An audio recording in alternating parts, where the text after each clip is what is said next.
Lindsay De Vera inilabas na ang resulta ng DNA test ng anak niya. Dingdong hindi makapaniwala.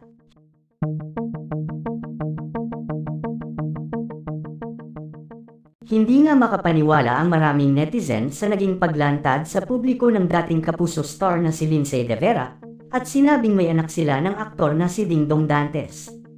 Marami talaga ang nagulat at nagtaka kung paano nga ba nangyari ang bagay na ito, gayong napakaganda at puno ng pagmamahalan naman daw ang pagsasama ng mag-asawang Marian Rivera at Dingdong Dantes.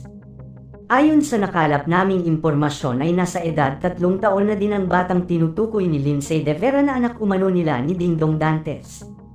Matagal daw itong itinago ni Lindsay sa publiko maging kay Dingdong Dantes, ngunit sa pagkakataon umanong ito ay gusto niyang maibigay sa anak niya ang nararapat para dito, gaya na lang ng pagkilala ng ama nitong si Dingdong sa kanyang anak. Ayaw daw sana ni Lindsay na isa publiko pa ang tungkol sa anak nila ni Dingdong, pero kinailangan niyang gawin ito alang-alang sa kinabukasan ng kanyang anak. Marami pa din ng mga netizens ang kumukwestiyon sa pagkatao ng anak na ipinakilala ni Lindsay kamakailan lamang, dahil ayon sa karamihan hindi sila kumbinsido na anak talaga ni Dingdong ang batang ito. Na talaga naman daw ikinasasama ng loob ng dating aktres na si Lindsay. Ayon nga sa dating aktres, hindi umano niya kayang i-please o pilitin ang ibang tao na agad natanggapin ang anak niya bilang anak ni Dingdong, ngunit ang pinakamahalaga daw ay ang kilalanin ng ama nito ang kanyang anak.